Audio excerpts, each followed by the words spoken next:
नमस्कार दोस्तों, मैं हूं कृष्ण त्रिपाठी और स्वागत करता हूं मैं आप सभी का अपने इस YouTube चैनल टिशो पर। आज से हम लोग एक नई शुरुआत करने जा रहे हैं इस चैनल पर। आज के बाद से आप इसका जो प्रस्तुतिकरण है वो भी आप पाएंगे कि कुछ बेहतर है, काफी बेहतर करने का प्रयास करेंगे और कंटेंट में भी विविधता लाने का प्रयास करेंगे। होने वाले विश्व भर में या राष्ट्रीय अंतर्राष्ट्रीय कोई भी राजनीतिक या गैर राजनीतिक कोई भी महत्वपूर्ण घटना होती है, हम लोग का प्रयास रहेगा कि हम लोग उस पर भी कोई एक वीडियो बना के आप लोगों तक ला सके। अगर आप लोग कुछ सजेस्ट करना चाहते हो, कुछ और बेहतर करने के लिए आपके पास कोई सुझाव है तो हम लोग को कमेंट बॉक्स में भेज सकते हैं दोस्तों। या आप चाहते हैं कि हम लोग किसी प्रमुख घटना पर आधारित एक वीडियो आप तक भेजें, उसका एक डिटेल एनालिसिस, उसका विश्लेषण आप लोगों तक पहुंचाएं, तो उसका भी आप लोग सजेस्ट कर सकते हो। वो भी सुझाव आप लोग हम लोगों को दे सकते हैं दोस्तों। तो चलिए, आज का जो विषय है फ्रेंड्स वो है फ्रांस। फ्रांस के इतिहास की कहानी की शुरुआत हम लोग करेंगे 18वीं सदी से और आएंगे आज के फ्रांस पे, आज की उसकी राजनीतिक व्यवस्था पे, और इधर जल्दी में ही जो हुए कुछ वहां पे महत्वपूर्ण घटना है उस पे भी हम लोग एक छोटी सी चर्चा अवश्य करेंगे। तो चलिए शुरू करते हैं हम लोग फ्रांस के इतिहास से और शुरुआत करेंगे हम लोग 1956 में शुरू हुआ 7 साल के युद्ध, जिसे हम लोग 7 Years वॉर कहते हैं। फ्रांस और ब्रिटेन में ये युद्ध हुआ, 1756 में शुरू हुआ और 63 में खत्म हुआ, जिसमें फ्रांस की हार हो जाती है और हार के एवज में उसे अपनी बहुत सारी कॉलोनीज, जिसमें कि प्राइमरली जो है वो अमेरिका की जो कॉलोनीज होती है उसे छोड़नी पड़ती है। इसकी चर्चा हमने यहाँ पे इसलिए की दोस्तों क्योंकि जब अमेरिका की क्रांति शुरू होती है 4 जुलाई 1776 में, 4 जुलाई ही आज भी अमेरिका का स्वतंत्रता दिवस मनाया जाता है, 4 जुलाई को ही। तो 4 जुलाई 1776 में जब अमेरिका की क्रांति शुरू होती है तो फ्रांस उसमें कूद पड़ता है। अमेरिका भी, अमेरिका के जो क्रांतिकारी होते हैं वो भी बार बार फ्रांस के जो राजा होते हैं, उनकी जो सेना होती है उससे मदद की गुहार करते हैं और फ्रांस अल्टीमेटली उसमें कूद पड़ता है उसमें, और फिर उन्हें स्वतंत्रता मिल जाती है। 1783 में अमेरिका एक स्वतंत्र राष्ट्र घोषित हो जाता है ट्रीटी ऑफ पेरिस के तहत। तो अमेरिका की जो क्रांति है उस पर चर्चा फिर हम लोग बाद में करेंगे, लेकिन इसका इम्पैक्ट आता है फ्रांस की क्रांति पे। तो शुरुआत करते हैं फ्रांस की क्रांति से, जो कि 1789 में जिसकी शुरुआत होती है। फ्रांस की जो क्रांति है उसके प्रमुख कारण थे वहां की बहुत ही खस्ता हाल अर्थव्यवस्था बहुत बुरी हो चुकी होती है, लेकिन जो वहां की राजशाही है और राजशाही से जुड़े हुए जितने भी लोग होते हैं जिन्हें कि वहां पे नोबल क्लास कहा जाता था, और जो चर्च से संबंधित लोग थे जिन्हें कि वहां पे क्लर्जी कहा जाता था, उनकी जो जीताली थी वो बहुत ही खर्चीली थी और वो वैसे ही चल रही थी। ना कोई नोबल ना ही कोई क्लर्जी का व्यक्ति कोई टैक्स देता था, और जो व्यवस्था और खस्ता हाल हुई तो उन्होंने क्या किया, बहुत सारे टैक्सेस लाद दिए। ऑब्वियसली किस पे, तो गरीब पे, किसानों पे, मजदूरों पे, व्यापारी पे। तो वहां पे फ्रांस की जो क्रांति है दोस्तों, उसका एक बहुत ही महत्वपूर्ण एस्पेक्ट है, वो है मध्य वर्ग का उदय होना। मध्य वर्ग ही वहां पे होता है जिसे इतिहासकारों ने third estate, rise of third estate कहा है 1789 में। तो मध्य वर्ग वहां पे उठ खड़ा होता है और 1 जून 1789 में वो नेशनल असेंबली बना लेते हैं। पूरा तो थर्ड एस्टेट होता है जिसमें मध्यवर्गीय होते हैं, बुद्धिजीवी वर्ग होता है, और जो वहां पे पुअर क्लास है, गरीब वर्ग होता है, वो भी उनके साथ जुड़ जाता है। तो नेशनल असेंबली की स्थापना हो जाती है जून 1789 में। उसके बाद 14 जुलाई 1789 14 जुलाई, जो आज भी नेशनल हॉलीडे की तरह से मनाया जाता है फ्रांस में, ये ऑफिशियल डेट मानी जाती है फ्रांस की क्रांति की शुरुआत की। तो वो शुरुआत होती है राजा के जो दुर्ग होता है, राष्ट्रीय दुर्ग होता है, उस पर कब्जे से।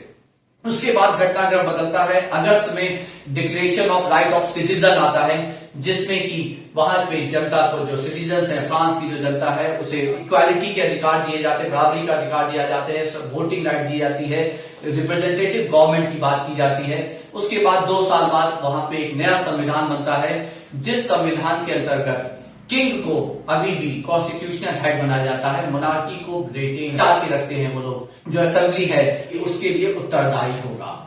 ठीक है, लेकिन ये सब जो बदलाव हुए, जो संविधान बना, उसमें जो उग्रपंथी होते हैं क्रांतिकारी के, जिनको कि जकोबिन्स लीड कर रहे होते हैं, वो उससे जिसको कहेंगे खफा हो जाते हैं, नाराज हो जाते हैं। तो संविधान था उसके विरोध में जनता को उकसाते हैं जनता वापस से उठ खड़ी होती है और अगस्त 1792 में राजा का जो महल होता है उस पर कब्जा कर लेती है जनता और राजा को पकड़ लिया जाता है।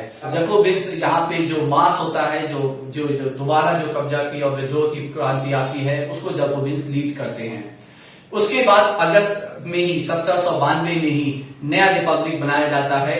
मोनार्की को, राजशाही का समाप्त कर दिया जाता है, नया रिपब्लिक बनाया जाता है और नेशनल असेंबली का नाम बदल के नेशनल कन्वेंशन कर दिया जाता है। 1793 में राजा को मृत्युदंड दे दिया जाता है, उनकी हत्या कर दी जाती है।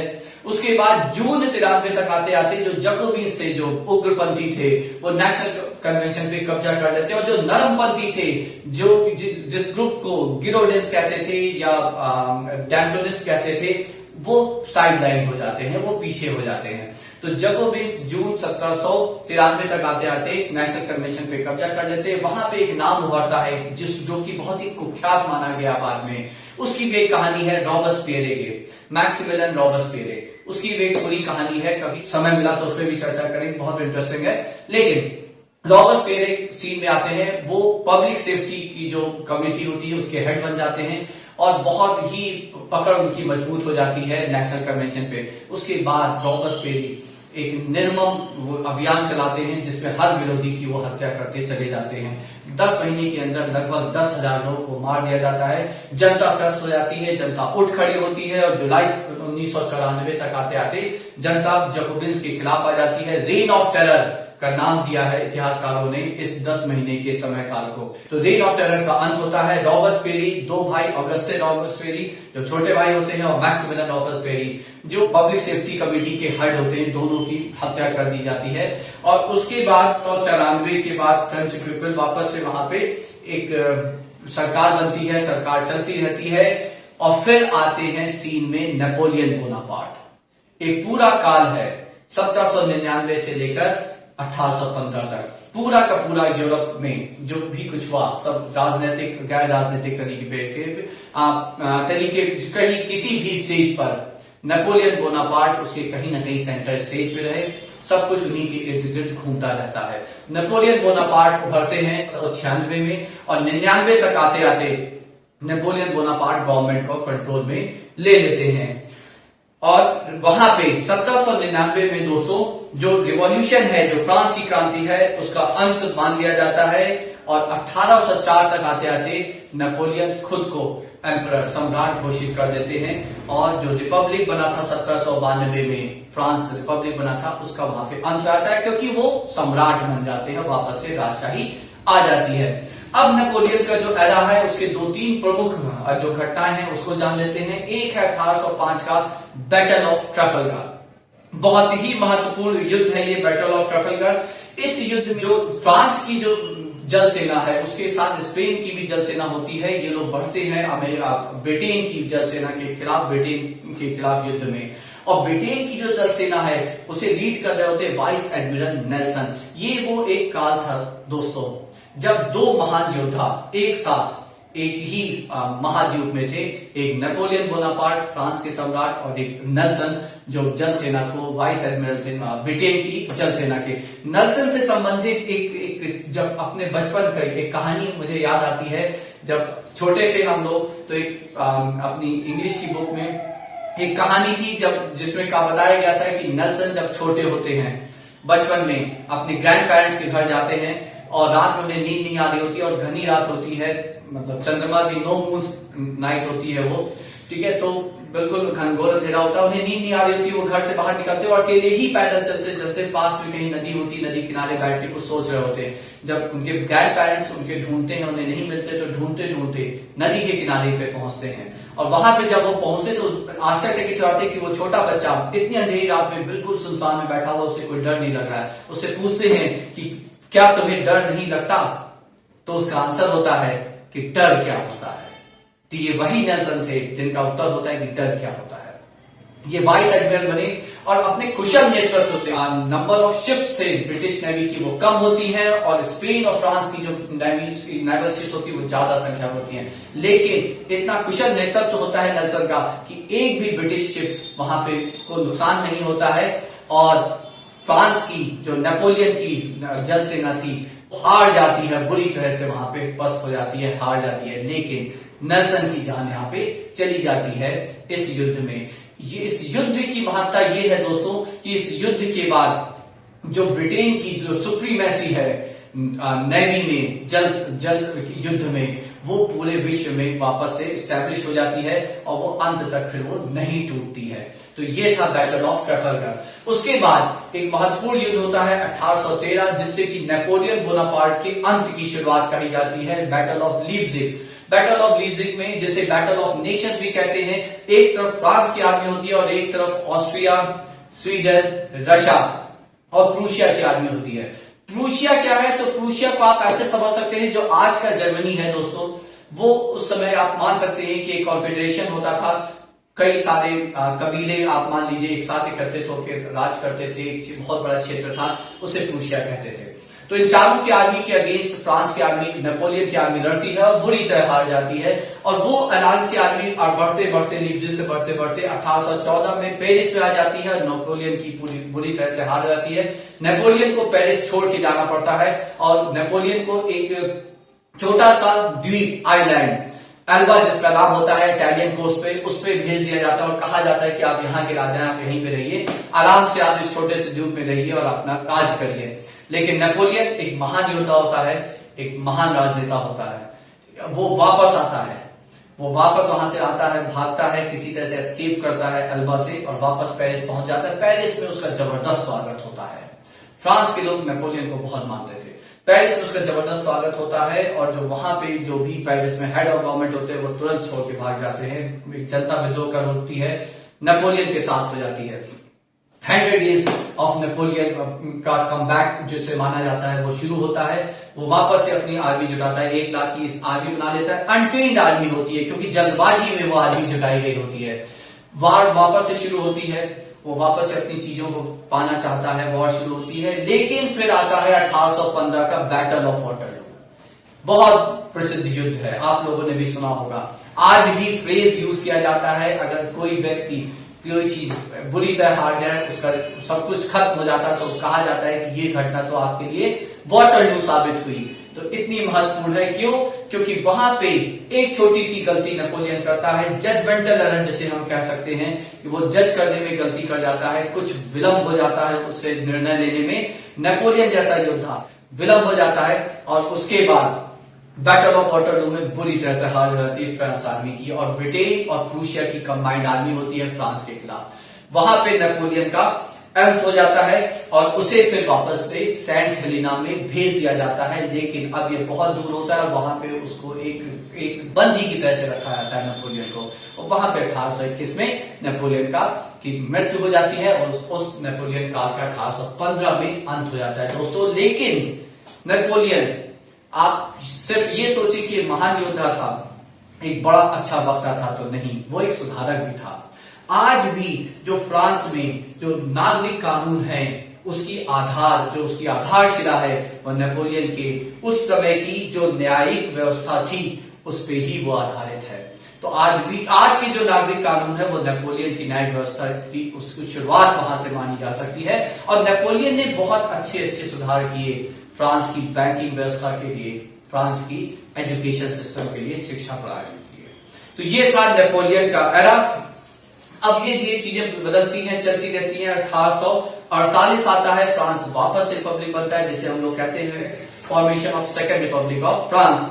1851 में नेपोलियन 3 अपने आप को, जब वो 1848 में रिपब्लिक बनता है, तो लुइस नेपोलियन बोनापार्ट 3 वहां के प्रेसिडेंट बनते हैं और 1851 में इतिहास वापस को दोहराता है। वो खुद को नेपोलियन 3 भी खुद को एम्परर डिक्लेयर कर लेते हैं और रिपब्लिक का अंत रहता है। लेकिन 1870 आते आते नेपोलियन का डाउनफॉल शुरू हो जाता है। वो प्रूशिया से वापस से प्रूशिया से युद्ध हार जाते हैं, उन्हें भाग के इंग्लैंड में शरण लेनी पड़ती है और वापस से रिपब्लिक वहां पे आ जाता है, जो कि 1940 तक रहता है।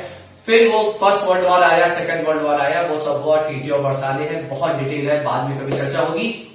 अब चर्चा करते हैं चार्ल्स डिगॉल की।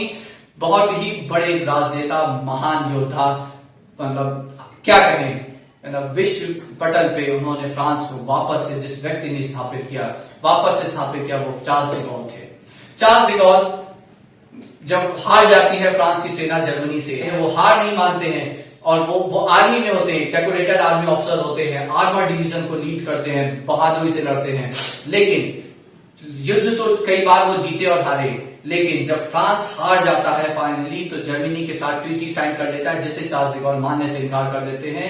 इंग्लैंड चले जाते हैं और वहां से वापस आते हैं, लोगों को जुटा के, आर्मी को जुटा के, और फ्री फ्रांस फोर्स के अंतर्गत के उनको लीड करते हैं और वापस से लड़ाई शुरू करते हैं। अलायंस जो आती, फिर यूएस की आर्मी भी आती है, और आपको पता ही है सेकेंड वर्ल्ड वॉर में 1944 तक आते आते फ्रांस लिबरेट करता है। उसके बाद जो प्रोविजनल गवर्नमेंट बनती है फ्रांस में, उसको चार्ल्स डी गॉल लीड करते हैं। लेकिन जब 1945 में वापस से फ्रांस के संविधान के लिखे जाने की बात आती है, तो चार्ल्स डी गॉल सजेस्ट करते हैं कि प्रेसिडेंशियल सिस्टम, राजनीतिक व्यवस्था है राष्ट्रपति वाली, उसे लागू किया जाए, जहां पे प्रेसिडेंट ही हेड होगा, उसी के पास सारे जो ताकत है वो निहित रहेगी, उसी के अंदर होंगी। लेकिन वो जो उनका सजेशन था उसे रिजेक्ट कर दिया जाता है, तो वो फिर रिटायरमेंट ले लेते हैं पॉलिटिक्स से, लेकिन रिटायर होते नहीं हैं।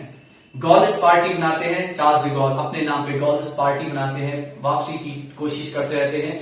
चीजें बदलती हैं। 1946 में चौथा रिपब्लिक डिक्लेयर किया जाता है, जिसमें कि पार्लियामेंट्री सिस्टम होता है। राष्ट्रपति है वो वहां पे बस ऐसे ही नॉमिनल हेड होता है, उसके पास कुछ खास पावर नहीं होती है।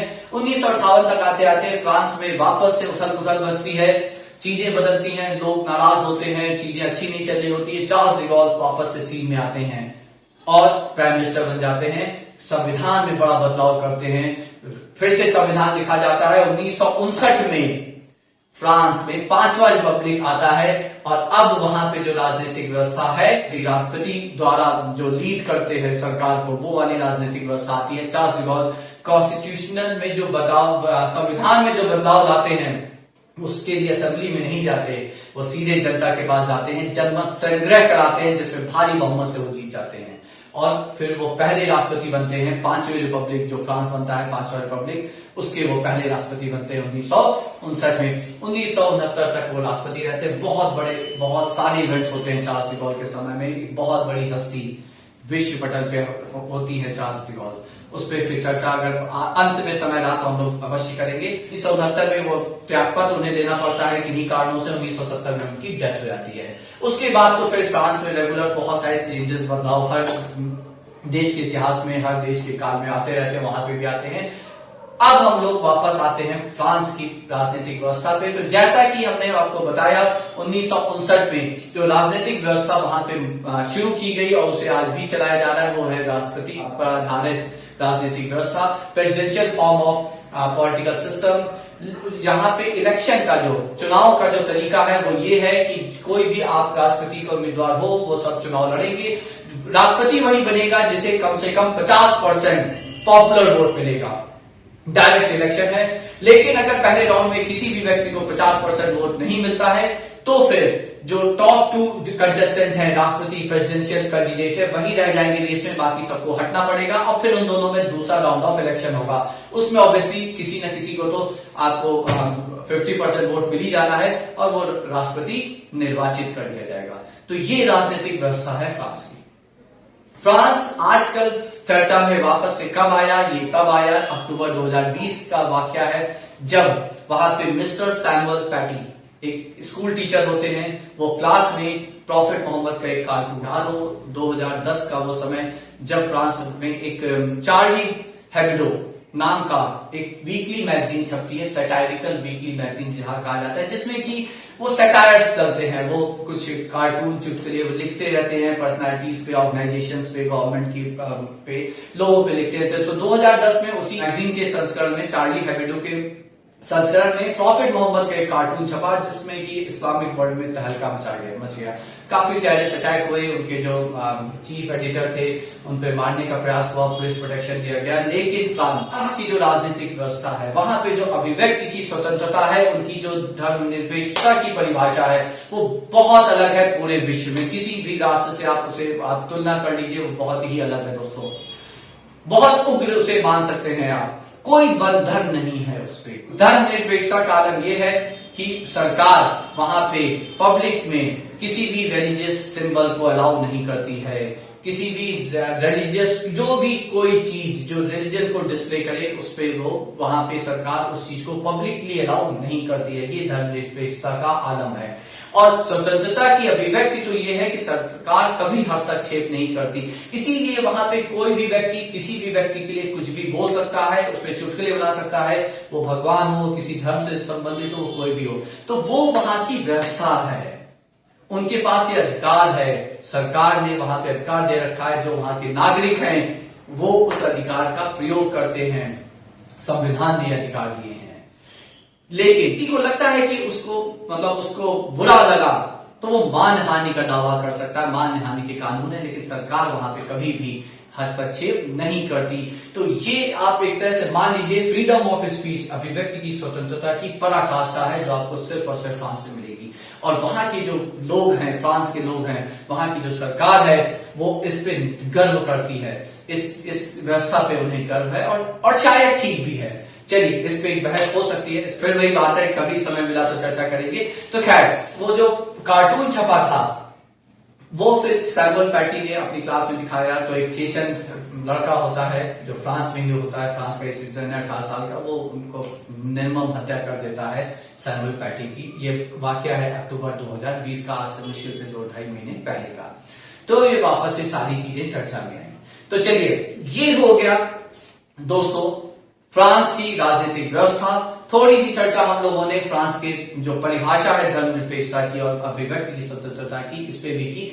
कभी समय मिलेगा तो उसका एक डिटेल डिस्कशन जो हम लोगों के देश में है, जो किसी यूएस में है और फ्रांस में है, और या किसी वेस्ट एशियन नेशन में जो अभिव्यक्ति की स्वतंत्रता की परिभाषा है और जो धर्मनिरपेक्षता की परिभाषा है, इस पे हम लोग कभी डिटेल डिस्कशन फिर शेयर करेंगे। तो फ्रांस का इतिहास और उसकी राजनीतिक व्यवस्था, तो ये सारा हो गया दोस्तों फ्रांस से संबंधित आपके लिए सारी जानकारी। और अंत में यहाँ पे कुछ रोचक तथ्य हम यहाँ पे आपको बताना चाहेंगे। उसमें से एक बहुत ही रोचक तथ्य है कि आपने नाम सुना होगा, अमेरिका में स्टेट है लुइसियाना। लुइसियाना, तो लुइस जो शब्द है, जो नाम है, ये किंग लुई 14 के नाम से है। किंग लुई 14 कौन थे? तो किंग लुई 16 जो कि फ्रांस की क्रांति के दौरान सम्राट थे, उनके ये परदादा थे, ग्रेट ग्रैंडफादर थे। और किंग लुई 14 के लिए कहा जाता है वो 72 साल राजा रहे और यूरोप के किसी भी राष्ट्र में इतने ज्यादा वर्ष तक सम्राट या राजा रहने वाले जो सत्ता का भोग करें और ताकत का भोग करें, वो मात्र एक किंग लुई 14 ही थे। तो उनके नाम पे लुइसियाना स्टेट है। और एक और इंटरेस्टिंग पार्ट है दोस्तों कि जब अमेरिका स्वतंत्र होता है, 1783 में स्वतंत्र हुआ, क्षेत्र में तो क्रांति की शुरुआत हुई, तो 1783 में जब स्वतंत्र होता है तो लुइसियाना स्टेट तब भी फ्रांस के कब्जे में रहता है। और उसे नेपोलियन बोनापार्ट 1803 में बेचते हैं यूएसए को, अमेरिका को। क्यों बेचते हैं? क्योंकि उन्हें नेपोलियनिक जो वॉर्स हैं, जो अपनी जो उनकी जो युद्ध थे, उनको फंडिंग के लिए, उसके लिए पैसा चाहिए होता, तो वो बेचते हैं। तो ये एक इंपॉर्टेंट रोचक तथ्य है लुइसियाना स्टेट से संबंधित। और दूसरा रोचक तथ्य है स्टैच्यू ऑफ लिबर्टी से। स्टैच्यू ऑफ लिबर्टी का नाम तो आप सबने सुना होगा। वो जो स्टैच्यू है वो फ्रांस ने ही गिफ्ट की है अमेरिका को। 1886 में वो गिफ्ट की गई थी, जिसे न्यूयॉर्क के लिबर्टी आइलैंड में लगाया गया है। तो ये दो बातें हो गई। और तीसरा एक बहुत ही रोचक तथ्य है चार्ल्स डिगॉल से। चार्ल्स डिगॉल पे तो मतलब एक पूरा 1-2 घंटे का वीडियो बन सकता है, इतनी महान हस्ती थे। चार्ल्स डिगॉल ही वो व्यक्ति थे जिसने वापस से फ्रांस को विश्व पटल पे स्थापित किया। तो लेकिन चार्ल्स डिगॉल पे बहुत ही 2 महत्वपूर्ण यहाँ पे रोचक तथ्य मैं आपको बताना चाहूंगा। एक है कि वो अपने एक आधिकारिक यात्रा पे थे कनाडा में, चार्ल्स डिगॉल। और आधिकारिक यात्रा के दौरान उस समय क्यूबेक एक स्टेट है कनाडा का, जहां पे उसके फ्रीडम के लिए थोड़ा बहुत हो हल्ला चल रहा था, बातें चल रही थी, चर्चाएं चल रही थी, प्रोटेस्ट चल रहे थे। और क्यूबेक पहुंचे और किसी रैली में उन्होंने उसी फ्री क्यूबेक को सपोर्ट कर दिया, के समर्थन में बोल दिया। और उसके बाद कनाडा की गवर्नमेंट ने उन्हें तुरंत देश छोड़ के जाने को कहा। तो शायद ही विश्व के इतिहास में ऐसा कभी कोई घटना हुई हो जब इतने महत्वपूर्ण देश, फ्रांस का राष्ट्रपति को दूसरे देश के राष्ट्रपति ने, कि देश की सरकार ने अपना देश छोड़ने को कहा हो। तो ये इंपॉर्टेंट है। और दूसरा एक चीज और भी है कि चार्ल्स डिगॉल बहुत ही अति विश्वासी व्यक्ति थे। उन्हें अपने लोगों पे, अपने किए हुए कामों पे बहुत विश्वास था। वो बार बार में जनमत संग्रह पे चले जाते थे और अपनी प्रतिष्ठा से जोड़ देते थे उसे। ऐसा ही हुआ 1969 में जब एक दो छोटे से संवैधानिक संशोधन थे, छोटे से थे, कोई बहुत महत्वपूर्ण नहीं थे, लेकिन उसको पास कराने के लिए वो जनमत संग्रह पे चले गए और उसको अपनी प्रतिष्ठा का प्रश्न बना लिया और ये कह दिया कि यदि ये जनमत संग्रह में मैं हार गया तो मैं राष्ट्रपति पद से इस्तीफा दे दूंगा, और बाई चांस वो हार गए और फिर उन्होंने अपनी बात को रखते हुए इस्तीफा दे दिया। लेकिन उनका दुख उन्हें इतना हुआ उस हार का कि मुश्किल से 1 साल के अंदर वो फिर उनकी मृत्यु हो जाती है। तो चलिए दोस्तों, वीडियो का अंत करते हैं। ये थी आपको फ्रांस से संबंधित बहुत सारी जानकारी, जितना हम लोगों की टीम ने इस पर रिसर्च किया उससे जितना हम लोग कर सकते थे, कोशिश की है कि बहुत ही एक्यूरेट डेटा हम आप तक पहुंचाएं। चलिए आप विदा लेंगे हम आपसे। Stay safe, stay healthy, enjoy the new year. उम्मीद करते हैं आप लोगों को ये वीडियो पसंद आया होगा। अगले वीडियो के लिए अगर आपके पास कोई सजेशन है तो आप उसे कमेंट बॉक्स में लिख के भेजें। किसी घटना पे आप चाहते हैं कि हम लोग आपको एक डिटेल एनालिसिस दें तो उसको भी आप कमेंट बॉक्स में लिख के भेजें। नमस्कार।